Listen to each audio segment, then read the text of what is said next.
Hello everyone and welcome back to another book review. Today I'm going to be reviewing the most latest English translation entry into the series Komi Can't Communicate by Tomohito Oda. This is volume 28 and this is what the cover looks like. I just want to take a minute to appreciate the cover because I really do like the cover of this one. So we have people sitting in a sauna or at a bath here. So as mentioned, I believe this is the most recent entry that has been translated into English. So this was a very new release, although it was written back in 2016, it looks like originally. And this was a fresh book. You know when you can feel the library book is fresh? This was a fresh book. I got in line on the hold line and fortunately I was able to get it and read it and review it quite quickly. So let's talk about what happened in volume 28 and my thoughts about this volume and my thoughts about maybe where the series is going after this. So this series continues what I think has kind of been happening since Komi and Tadano have confessed their love to one another. Komi being our main female protagonist and the reason the series is named so, Komi Can't Communicate. It's just a little bit of a communication problem. If you're on volume 28, I'm sure you already know that. And Tadano is our main male protagonist who has fallen in love with Komi and they have started dating. Obviously they're teens, so they're taking things slow. This is definitely a total change of pace from the romance books that I've been reading lately. I read some romance books in celebration of Valentine's Day, and this is more of that slow burn, sweet, young, teens in love sort of deal. So there's a couple different plot lines that go in this volume. We have the continuation and the growth of Komi and Tadano's romance, as well as the continuation of fleshing out certain side characters that we've come to know throughout this series. So let's talk about the different plots and the different stories that are in this book. The first is Tadano getting to know Komi's family. So Tadano is kind of starting to become open with Komi's family that he is dating their daughter, and he is doing activities with her family to bond with them and to get to know them.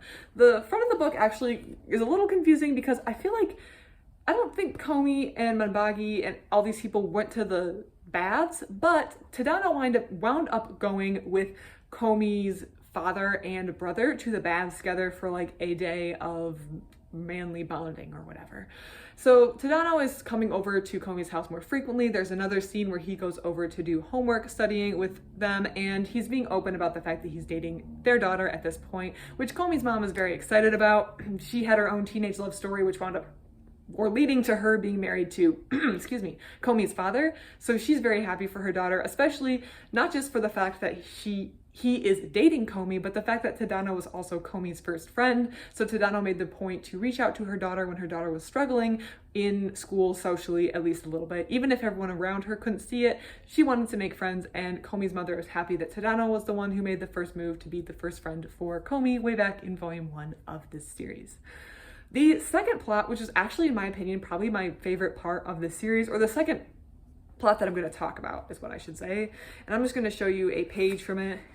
From page 100, we have the continuation of this Manbagi plot. So Manbagi was involved in a little love triangle with like Komi and Tadano and Manbagi. Well, actually Manbagi and Komi both had feelings for Tadano, and of course Tadano wound up with Komi because that's how this series goes, of course. I feel like most people recognize how the series is going to go, but Manbagi is someone who I found to be a very likable side character. I really liked her as a person. I liked her personality. I feel like as a person, I resonated more with Manbagi. Like her personality, her excitability, her energy just resonated with me more than Komi does. Not that Komi isn't a lovable character, I still like Komi, but as a person, I feel like I relate more to Manbagi, even if I don't do the whole spray tan and I don't have the same clothing style as Manbagi.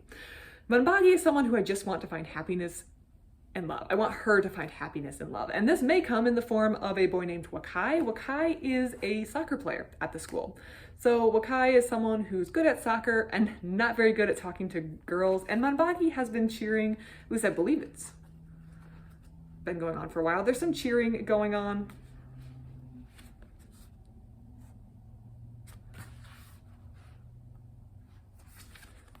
And they just have a sweet little relationship. Well, they don't have a relationship. So Wakai is only able to have this relationship with her because he thinks that she is taken. So because Wakai thinks that Manbagi is off the table, then he thinks that it's okay to talk to her. He doesn't feel stressed talking to her like he would with other girls. And that is set up for a little bit of confusion because once Wakai learns somewhere through the series that she is not with a boy, then Wakai gets all his nervous energy back. So I'm interested in this because I want Manbagi to succeed as a person, and I want her to, yeah, find the happiness that I think she deserves. So I hope that series continues, and actually that was my favorite part, probably of volume 28. Now, I think the end of this series sets up volume 29 beautifully, and we're in third year in this series, so it's the last year for everyone in high school, at least it is in the Japanese school system. So they're going to be going to university next year. They need to prepare, they need to pass entrance exams, they need to decide what colleges they're going to, their future careers, and I think that's going to become more and more of a theme. We've already seen it crop up once or twice, but one thing that really comes up in this volume is the idea of a study camp. So the high school is going to be putting on a study camp, and people are going to choose to go to the study camp in order to prepare for the entrance exams and to get ready for college. So I think that's setting up volume 29, and I think that's going to be very interesting. I'm interested in the study camp. I think that could be a good, I feel like the series does best when there's a framework for people to interact with each other with. So I'm excited to see the study camp, which I hope is going to be volume 29. Overall, I think volume 28 is an acceptable, solid entry. I think that's the best we can say.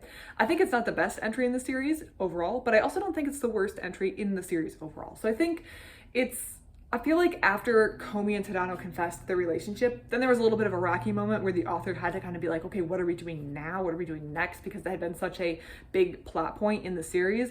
And now that that has been established, I feel like the author has kind of maybe found his footing again, or maybe gotten back in the groove of how he wants to continue the series. So I think this is a very solid entry. Again, not the best, but also not the worst. So I think that maybe we had a little rough patch, but we might be getting past that. I think the study camp in volume 29 is going to be an interesting premise, and I'm excited to read it. I'm not sure when volume 29 comes out in the United States or in an English translation, so I will have to wait and stay tuned for that. But when it does, I will be sure to get a copy and read it and review it. If you have read volume 28, please let me know what you thought about it in the comment section below. Otherwise, thank you so much for watching, and I hope you have a great rest of your day.